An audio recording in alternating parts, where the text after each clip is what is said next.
어제가 무슨 날인지 아시나요? 국군의 날입니다. 국군의 날. 국군의 날 행사를 하더라고요. 내일은 무슨 날인지 아시나요? 개천절. 개천절이요. 오늘은 무슨 날인지 아시나요? 세계 성찬주일입니다. 세계에 있는 모든 교회가 함께 모여서 성찬하자 이렇게 원래 정해진 날입니다. 저희는 자주 성찬을 해서 같이 동참하지 않았습니다. 내일 개천절입니다. 나라의 중요한 일들을 결정해놓고 그 날을 지정해서 기념하는 날, 국가 경축일을 저희가 국경일이라고 부릅니다. 사람들은 그걸 휴일이라고 여기죠. 근데 기념하는 날입니다. 기념하는 날. 개천절이 뭔지 아시죠? 하늘이 열린 날, 단군 신화에서 비롯된 그 날입니다.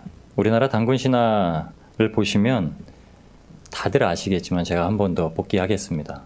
환웅이 이제 환인의 뜻을 받아서 환웅이 이 땅에 내려와서 홍익인간 그리고 이화세계의 대업을 시작한 날이라고 여기면서 시작한 날입니다. 누구를 만나죠? 웅녀를 만나죠. 그러니까 마늘과 쑥만 먹으면 사람 된다고. 네, 그러죠. 홍익인간의 개념은 널리 인간을 이롭게 하라. 무슨 뜻인지 잘 한번 기억해 보시기 바랍니다. 홍익인간의 뜻은 널리 인간을 이롭게 하라. 이화세계의 뜻은 이치로서 진리로서 세상을 다스린다 이 뜻이에요.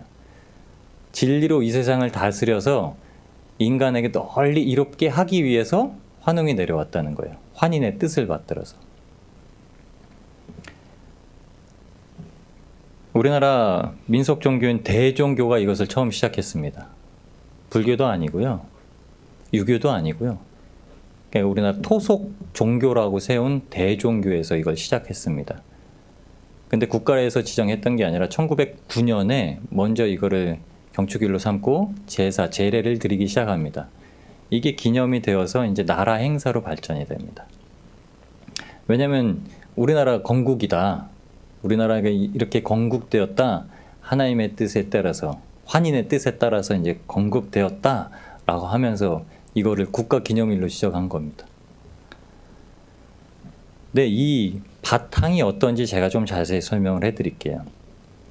나철이 29세 되던 이 나철이라는 사람이 이 대종교 그 전에 있던 토속 종교를 환인을 믿던 단군 신화를 믿던 그 종교를 이제 대종교란 이름으로 바꿉니다.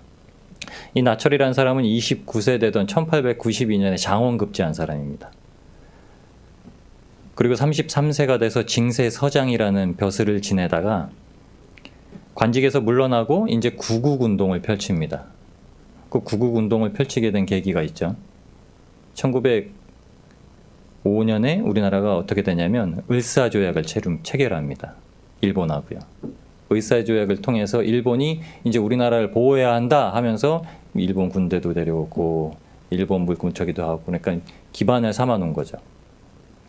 그리고 나서 1910년부터 일제강점기가 시작됩니다. 그리고 35년 동안 일제강점기 안에서 우리나라가 보냅니다. 그때에 1905년부터 을사조약 이후로 시작된 이때 1905년부터 1910년 사이 이 6년 사이에 우리나라의 민족 지도자들이 무엇을 했냐면 이제 일본이 우리나라 삼키러 온 거다. 일본이 우리나라 잡아먹으러 일본이 우리나라 식민 생활을 왜냐하면 대만이 이미 일본 일제강점 생활을 하고 있었어요. 청일전쟁 이후에 대만을 점령해서 대만이 저희보다 15년 더 일제강점 시기를 보냅니다. 대만은 50년 시기를 보내요. 저희는 35년이고. 그러니까 대만처럼 똑같이 하려고 우리나라 들어왔다라고 막 미국에도 특사들이 파견 가고 막 그랬습니다. 근데 결국엔 안 됐죠. 이완용이 그 식민 저기에 통치 이제 허락을 딱 사인을 합니다. 을사조약 때부터 사인한 거예요. 그래서 이완용이 매국노라고 하는 거예요. 이 사람이 이 나철이란 자가 이제 구국운동을 하다 이제 나라를 구하자 이 운동을 하다가 안 되다가 이완용이 사인을 하고 나서 매국노들을 이제 암살하려는 시도를 합니다. 근데 암살을 못해요. 그리고 잡혀 들어가요.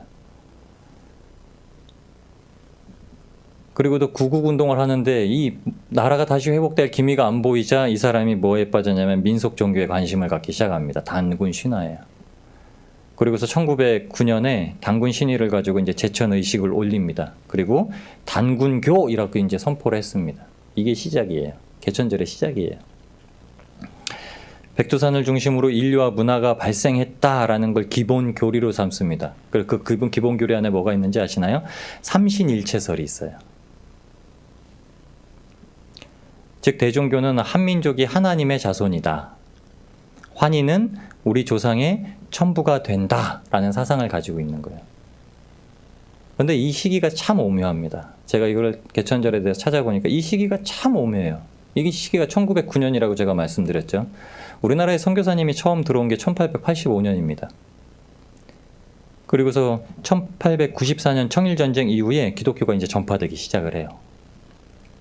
기독교가 이제 막 전국으로 나아가기 시작합니다. 그러면서 1903년에서 1907년까지 기독교 대부흥이 일어납니다. 대부흥 운동이 일어나요. 그리고 1907년에 저희가 잘 아는 평양대성회, 평양대부흥회, 길선주 목사님을 필두로 해서 시작된 우리나라 기독교의 부흥의 시작, 그게 시작됩니다. 그런데 공교롭게도 2년이 지나서 이 나철이라는 사람이 기독교에서 전파하는 교리와 비슷한 것을 가지고 토속 종교인 대종교에다가 접목을 해서 얘기를 합니다.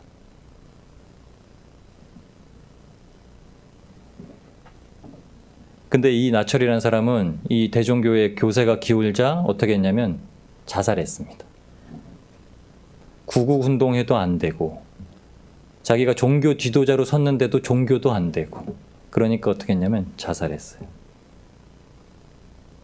사실 여부는 알 수 없습니다. 근데 제가 본 여부는 이 대종교를 통해서 개천절을 처음 만든 여부를 보아하니 나철이라는 자는 기독교 대부흥이 일어날 때 아마 기독교의 이 목사님들이 선포하던 말씀을 들었고 기독교의 기본 교리를 들었고 이것을 가지고 야 정말 내가 좀 관심 가졌던 토속 종교와 비슷하다 라고 생각해서 접목을 했을 거라고 생각이 듭니다.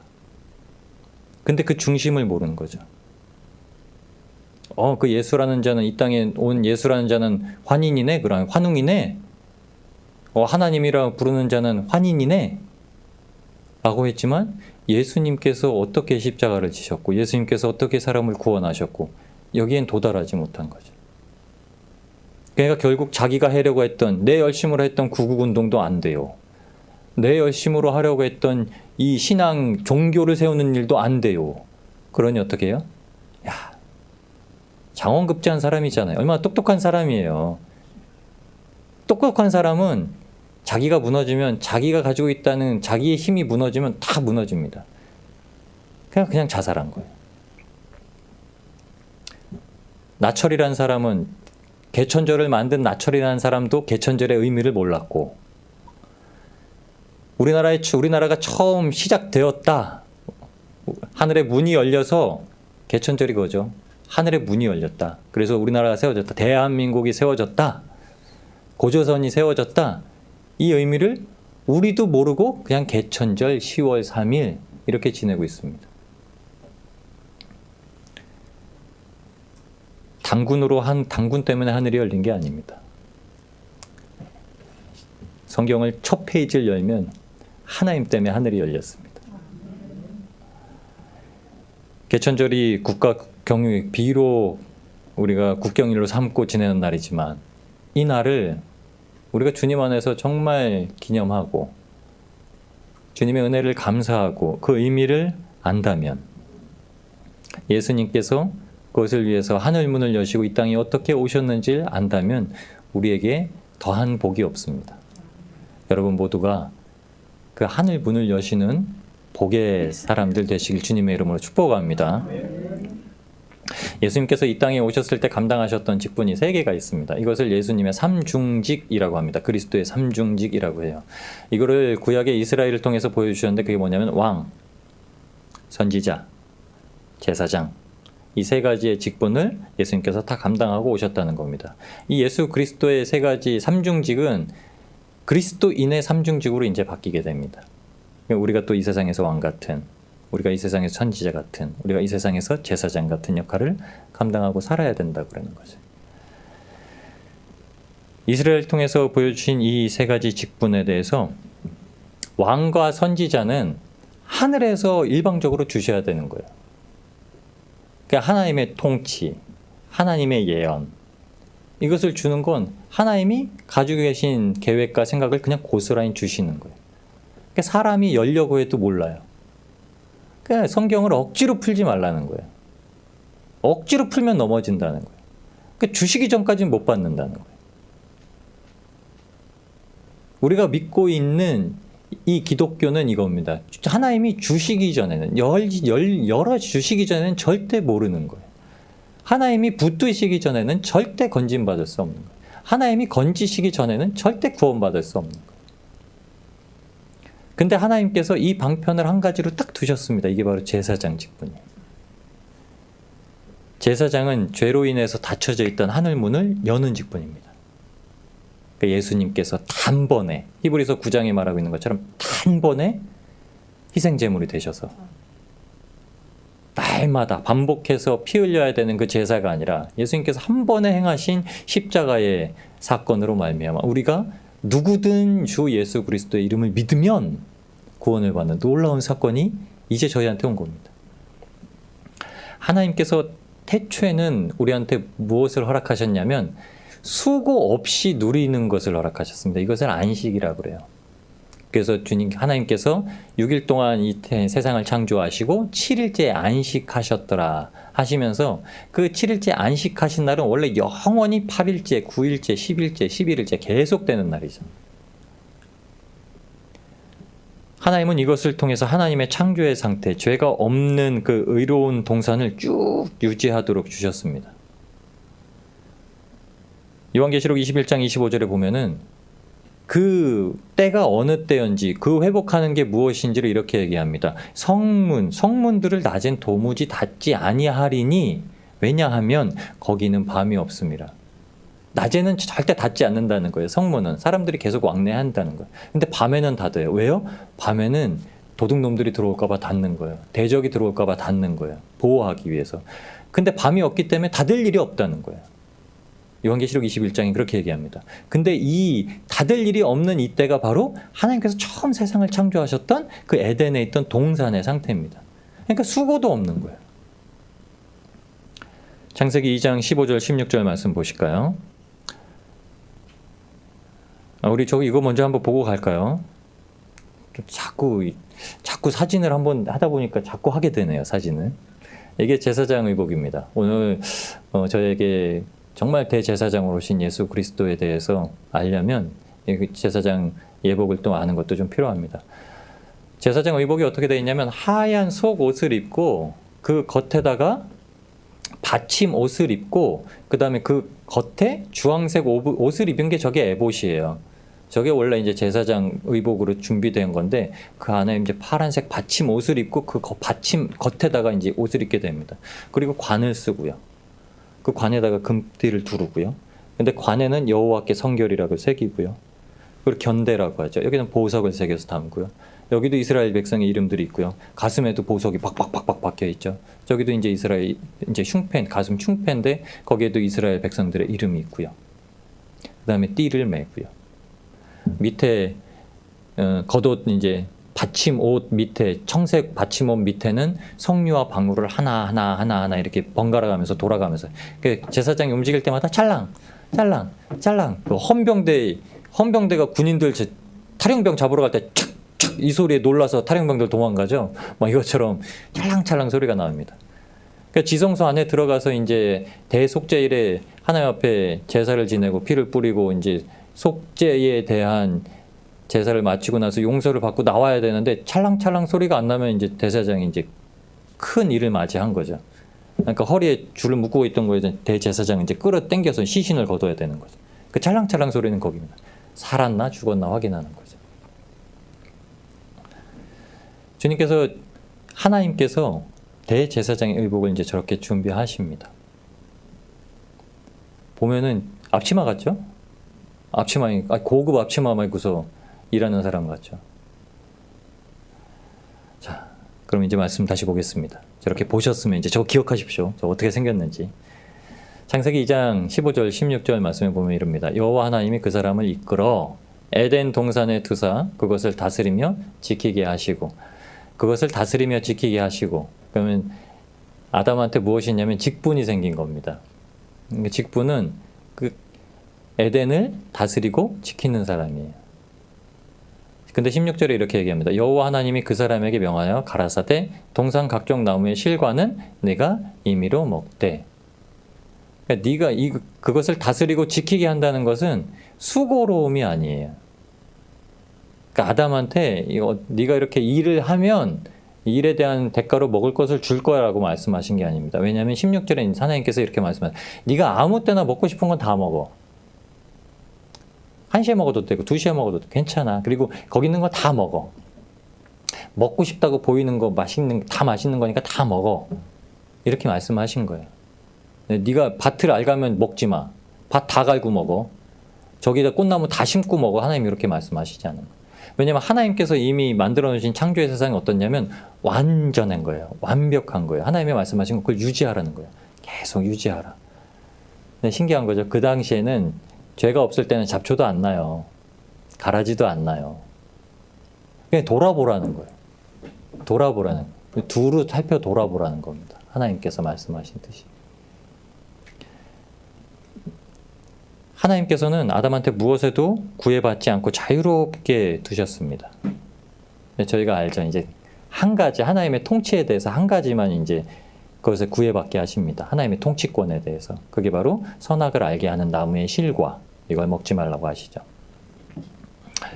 그런데 죄로 인해 그게 한 번에 싹 바뀝니다.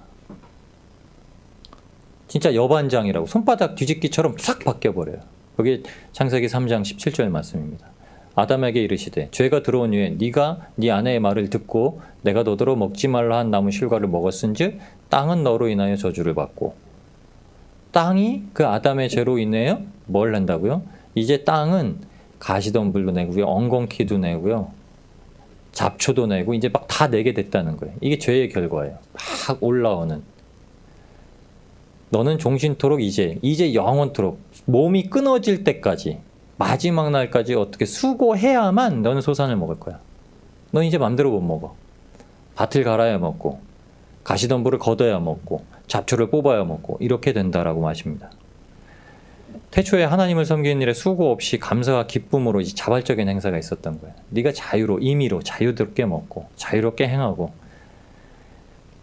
그때는 하늘이 그냥 다 열려 있던 거예요. 하나님께서 그냥 보시기 좋아하셨고 하나님께서 그냥 마음껏 축복하시던 시기에. 그러니까 따먹어도 비료를 안 줘도 그 나무의 열매는 또 맺히고 또 맺히고 또 맺히고 또 맺히고. 하나님이 그냥 무조건 부어주시던 시기입니다. 이스라엘에게 이 죄된 세상 가운데서 부르셨을 때 하나님께서 그 부르짖는 소리에 응답하셔서 애굽에서 건져냈다 하셨던 그때에도 에덴 동산에서처럼 한 번 더 은혜를 베푸십니다. 다시 하늘 문을 여시고요. 값없이 생명을 주셨고요. 은혜를 부르셨고, 그럼에도 불구하고 이 이스라엘 백성들이 어떻게 했냐면 또다시 하늘 문을 닫히게 만듭니다. 이 사건에 대해서 시편 기자가 시편 78편에 이렇게 고백을 합니다. 시편 78편 22절에서 25절입니다. 이는 하나님을 믿지 아니하며 그 구원을 의지하지 아니한 영구로다. 이렇게 말씀하세요. 하나님의 축복, 하나님의 하늘의 열린 문을 닫은 이유는 하나님을 믿지 않고 구원을 의지하지 않았기 때문에. 그러나 하나님께서 오히려 위에 궁창을 명하시며 하늘 문을 여시고 저희에게 만나를 비같이 내려 먹이시며 하늘 양식으로 주셨나니 사람이 권세 있는 자의 떡을 먹으며 하나님이 식물을 충족히 주셨도다. 아멘. 하나님이 다시 한번 이스라엘에게 이렇게 주셨어요. 이게 만납니다. 이게 생명의 떡, 하늘에서 내려온 산떡, 바로 예수 그리스도로 우리한테 주셨다고 그렇게 말씀하신 겁니다. 하나님은 예수님을 이 땅에 구원하시는 유일하신 분, 그리고 하늘 문을 열 수 있는 유일하신 분으로 보내셨습니다. 요한복음 14장 6절에 저희가 가장 좋아하는 말이고 가장 잘 아는 말씀이죠. 주님께서 말씀하시기를 내가 곧 길이요 진리요 생명이니 나로 말미암지 않고서는 아버지께로 올 자가 없느니라. 절대 주님을 통과하지 않고는, 절대 주님을 걸어가지 않고는, 절대 주님의 진리의 말씀을 믿지 아니하고는, 절대 주님의 생명 주심을 알지 못하고 받아들이지 못하면 하나님께로 갈 자가 도저히 없다고 하신 거죠. 그럼 어떻게 하시냐? 하나님의 구원의 은혜는 우리한테 값없이 주셨고 하나님께서 다 정하셨는데, 예수님은 우리한테 뭐라고 하시냐면, 값없이 받은 건 맞다. 그런데 간절히 구해라. 마치 못 받은 것처럼.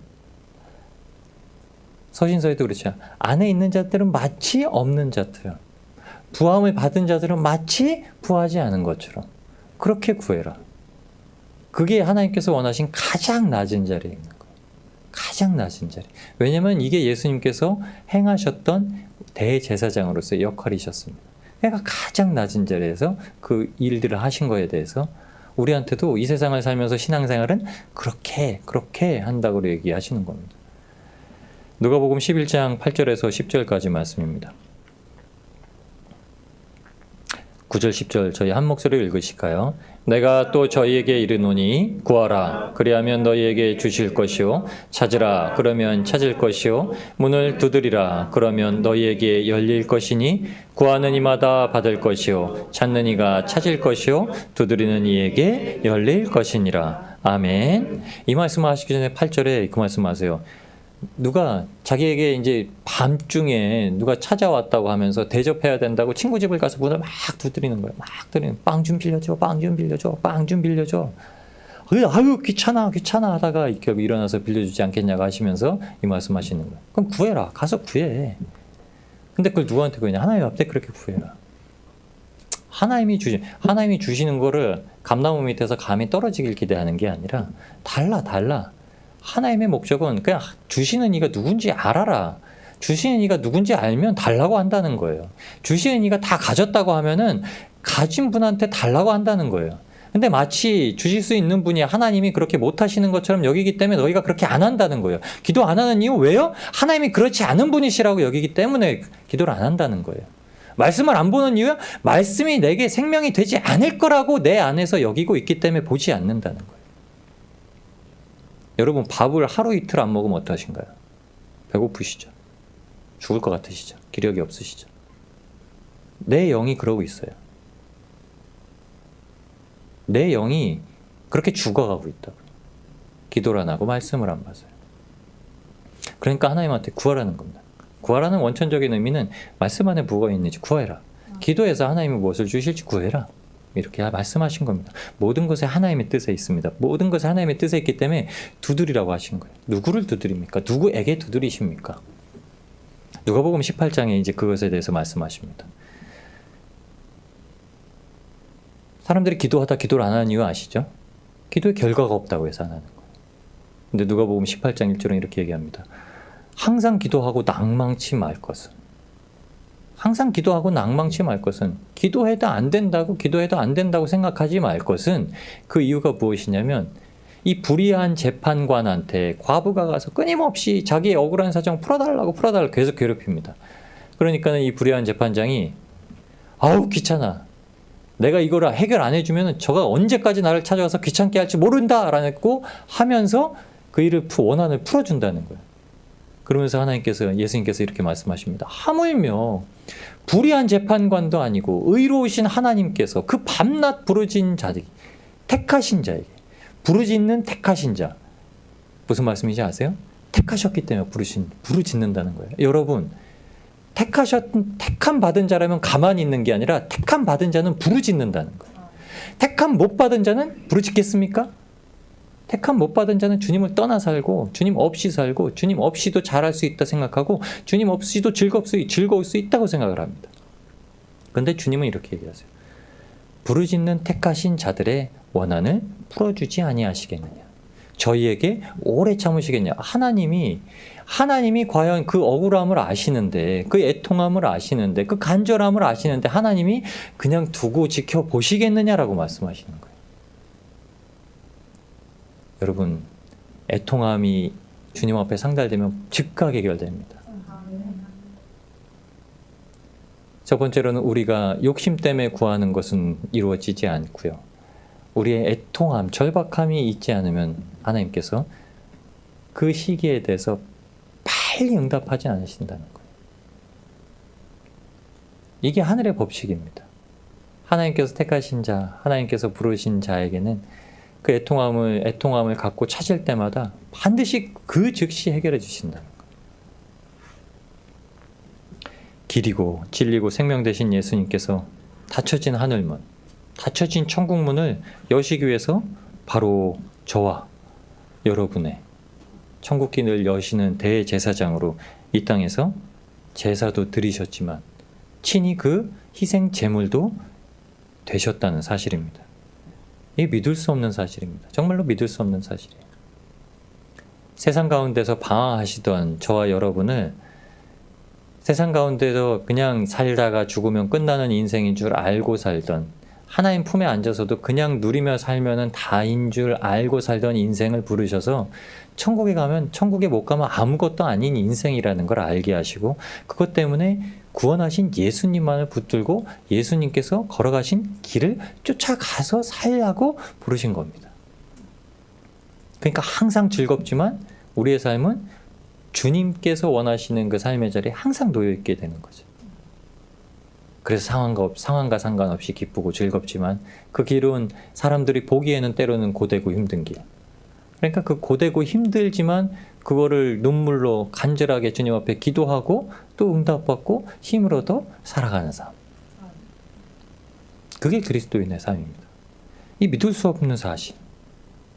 거기에 우리에게 베푸신 하나님의 사랑을 그 길에 두신 예수 그리스도를 통해 나타내시려고 했던 그 하트가 뿅뿅 대인 하나님의 사랑의 길을 안다면 그게 우리의 가장 큰 축복입니다.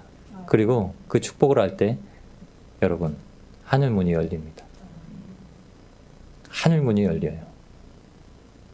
천국을 가는 기쁨을 알고 모든 하나님을 앙모하고 예배하는 생활을 할 수 있는 천국문이 열립니다.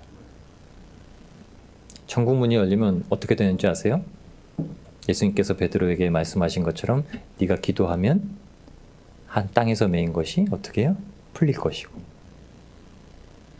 하늘에서 메인 것도 풀릴 것이고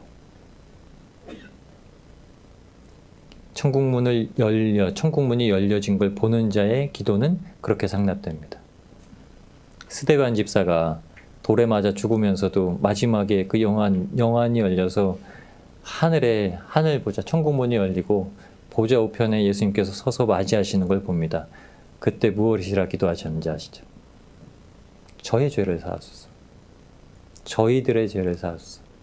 나에게 돌 던져 살인이라는 죄를 저지르는 저희들의 죄를 사하여 주옵소서. 천국문은 그겁니다. 그러니까 저희가 주기도문으로 이렇게 기도하라고 예수님께서 가르쳐 주신 거예요. 우리에게 죄 지은 죄를 용서한 것 같이 우리의 죄를 사하여 주옵시고. 여러분 죄인임을 아는 거, 죄인이지만 구원받은 인생, 죄인이지만 의인인 인생, 이것을 알고 사는 것이 천국문 열린 겁니다. 이 하나님의 크신 사랑, 예수님의 이 대제사장의 직분으로 이 사랑을 아는 자 한 명 한 명 그 사람들의 이름을 오늘 본문에서처럼 제사장의 의복에 새기셨습니다. 의복에 왜 새기셨을까요? 이것으로서 구원받은 자, 은혜받은 자, 사랑받은 자는 이 땅에서 주님과 함께 십자가에 못 박히고 주님과 함께 살아가고 주님으로 말미암아 제사장이 돼서 살아가게 하시는 겁니다. 이게 제가 보기엔 딱 그래요. 명찰이더라고요. 명찰. 거기에 이름이 새겨진 순간 이제 그거 명찰 달고 이제 제사장 옷을 입어야 돼요. 저와 여러분의 이름이 예수님의 의복에 견관에 이름이 새겨지는 순간 그거 떼어다가 이제 하나님께서 예수 그리스도의 옷 입히시고 거기다 명찰을 딱 다시는 거예요. 그러니까 제사장으로 살아야 되는 거죠. 그런데 제사장 옷을 입고서 이제 막 밖에 나가서 이렇게 하면 이제 어떻게 하겠습니까? 엘리 제사장의 두 아들처럼 되는 거죠. 홈리와 비나하스처럼 되는 거죠. 제사장의 월권을 하죠. 여러분 우리가 신앙생활을 하면데 하나님께서 받은 축복을 가지고 이 세상을 월권하면서 살면 그 마지막은 멸망이죠. 그 마지막은 지옥길이죠. 근데 주님은 절대 지옥에 보내려고 하지 않으세요. 주님은 절대 천국에 데려가고 싶어 하세요. 그러니까 옷을 입히시는 거예요. 학교 다닐 때 아시죠? 교복만 봐도 그게 학교가 어딘지 알잖아요. 그래도 좀 이렇게 공부하는 학교에 다니는 애들은 교복도 좀 깔끔하게 입어요. 거기 이제 노는 애들은 그래도 좀 셔츠도 빼입고 그러는데 좀 깔끔하게 입어요. 근데 진짜 골통이라고 부르죠, 저희가. 그런 학교들 있잖아요. 시험 떨어지고 가고 막 맨날 싸움하다가 이제 성적 안 좋으면 가고. 그런 데는 교복을 입은 거 보면 어쩜 그렇게 다 똑같이 입어요. 그러니까 멀리서 그 교복 색깔만 봐도 똥이 무서워서 피하냐 더러워서 피하지 하고 이제 돌아가는 거죠. 만나서 좋을 일 없거든요. 주님께서 저희한테는 옷을 입히실 때 그렇게 입히시는 거예요. 제사장의 의복은 그렇게 입히시는 거예요. 왜냐하면 이거는 천국 시민의 옷이기 때문에. 제사장의 옷은 천국 시민의 옷이기 때문에 그것을 입고 저희가 이 땅에 살아가고 있는 거예요. 그 명찰을 딱 달고서도 이 땅에서 우리가 제사장이 아닌 것처럼 살아가면 그걸 주님께서 못 보시는 거죠. 여러분, 그러니까는 그렇게 사는 사람들에게 어떻게 해요? 때로는 환란이 오고요. 때로는 역경도 오고요.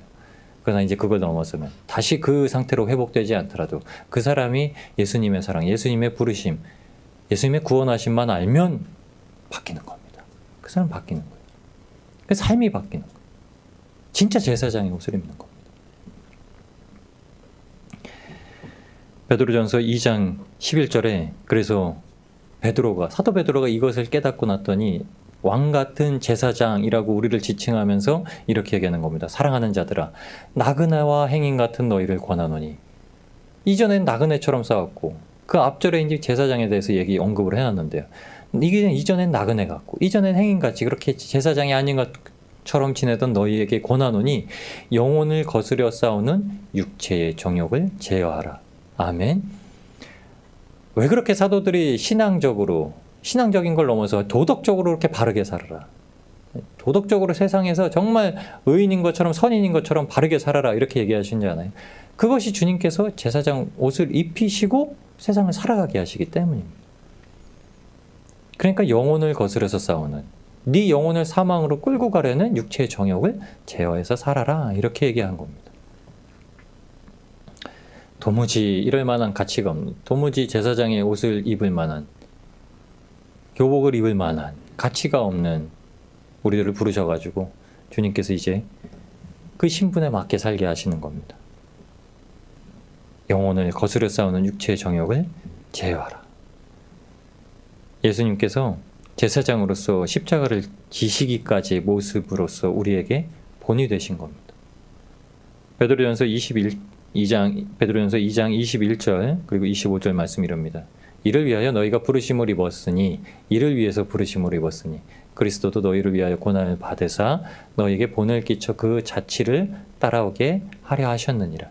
너희가 전에는 양과 같이 길을 잃었더니 이제는 너희 영혼의 목자와 감독 되신 이에게 돌아왔느니라. 아멘. 이제 돌아왔다는 거예요. 이제 그 제사장의 의복이 나는 값없이 이런 거 입을 만한 가치가 없는 인간이지만 그 입은 이유가 그 원래 입히신 거야 이러신 거야 예수님이. 이거 원래 네 옷이야. 아들아, 하나님이 그러시는 겁니다. 아들아, 딸아, 원래 네 옷이야. 그 내가 여태까지 장롱에다 넣어뒀던 거야. 원래 네 옷이야. 봐라, 네 이름 명찰 새겨져 있지 않냐 그러시는 거야. 네가 예수님 믿기 때문에, 예수님께서 대제사장이 되셔서 십자가에 못 박혀 죽으신 걸 네가 믿기 때문에 네가 구원을 받았으니 너는 목자장 대신 예수님을 따라가는 제사장 아니냐 라고 하시는 겁니다. 제사가 처음 언급된 게 가인과 아벨입니다. 이 제사에 대해서 언급된 거예요. 근데 이 제사를 드리게 된 이유가 죄 때문에 그럽니다. 죄 때문에. 하나님께서 처음 아담과 하와에게 그 벌거벗은 몸을 가리기 위해서 가죽옷을 입히십니다. 창세기 3장 20절 21절에 보면 아담이 그 아내의 이름을 하와라 하고 그는 모든 산자의 어미 이 이름으로 이 뜻을 가지고 어미가 되었더니 여호와 하나님이 아담과 그 아내를 위하여 가죽옷을 지어 입히시니라.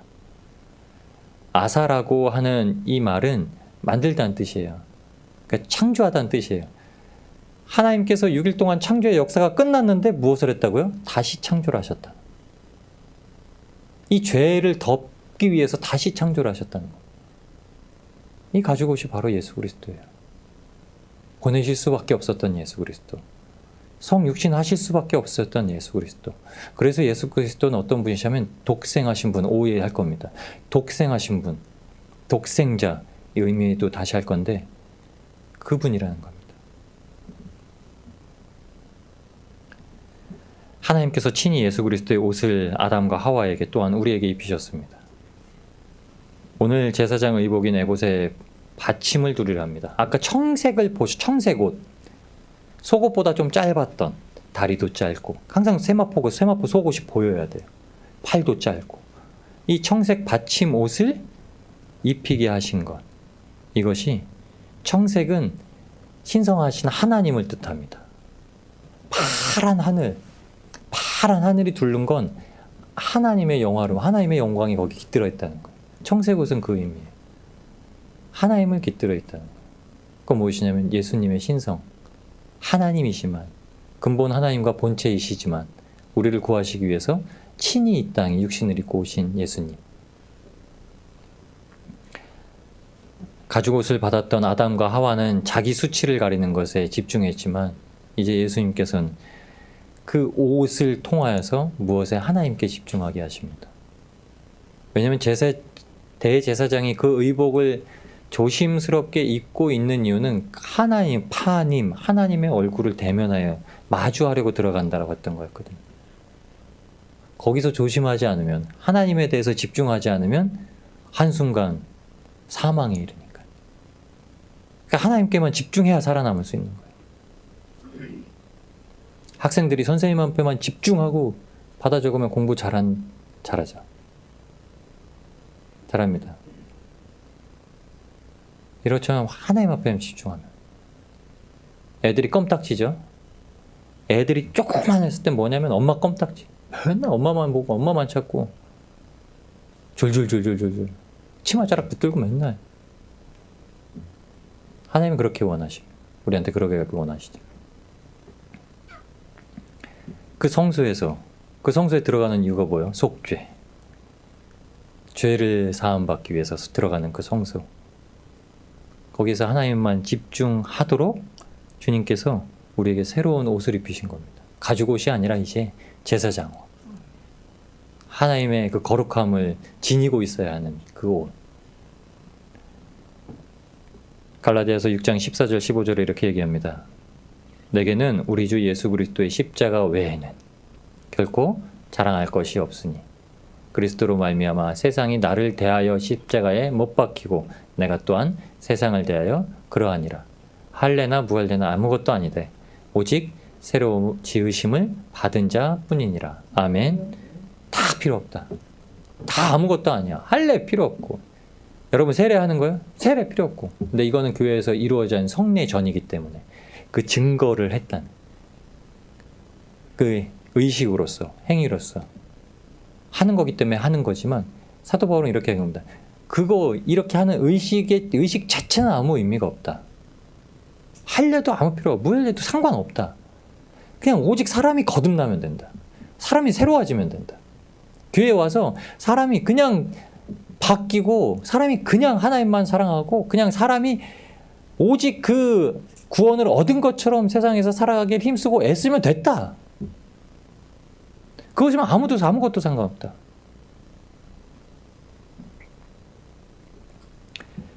누구든지 그리스도와 합하여 세례를 받은 자만이 그리스도의 옷을 입는다고 얘기하셨습니다. 이 새로움이 예수님을 입은 이 새로움으로 말미암아 우리가 이 땅 가운데서 왕의 직분을 감당하는 겁니다. 예수님의 달리신 십자가 위에 써있던 유대인이 왕이라는 그 팻말이 우리 가운데 자랑스러운 왕의 팻말이 되는 거예요. 왕의 팻말이. 출애굽기 39장 30절 31절에 이렇게 얘기합니다. 그들이 또 정금으로 거룩한 패를 만들고 이게 요 이마에 있던 하얀 모자를 쓴 그 앞에 새겨진 부분입니다. 정금으로 거룩한 패를 만들고 인을 새김같이 그 위에 여호와께 성결이라 새기고 그 배를 청색끈으로 관 변면에 달았으니 여호와께서 모세에게 명하신 대로 하였더라. 여러분, 새 옷을 입은 자들이 이제 어떻게 해요? 여호와께 성결, 하나님 앞에서 거룩하게, 그렇게 대적 마귀를 이기도록 우리를 지키십니다. 에베소서 6장에 그래서 전신갑주를 입히시는데 정말로 너희가 주 안에서 그 힘의 능력으로 강구하여지고 마귀의 계계를 능히 대적하기 위해서 하나님의 전신갑주를 입으라. 뭐? 구원의 투구. 여호와께 성결을 왜 썼나요? 머리에 왜 썼다고요? 구원의 투구. 나의 구원을 지키는 것은 내가 구원받은 자로서 반드시 행하면서 지켜야 될 것 한 가지는 하나님께 무조건 성결하게, 하나님 앞에 무조건 거룩하게, 하나님 앞에 무조건 정결하게, 주님 앞에서는 항상 그렇게, 내가 마치 주님 앞에서는 항상 벌거벗은 자인 것처럼, 항상 부족한 자인 것처럼 그렇게 주님 앞에 살아야 된다라고 하는 거예요. 예수님께서 그렇게 입히셨다는 거예요. 예수님께서 이 땅 가운데서 대제사장으로 오셔서 제사를 지내시고 우리한테 이것을 다 허락하셨다는 거예요.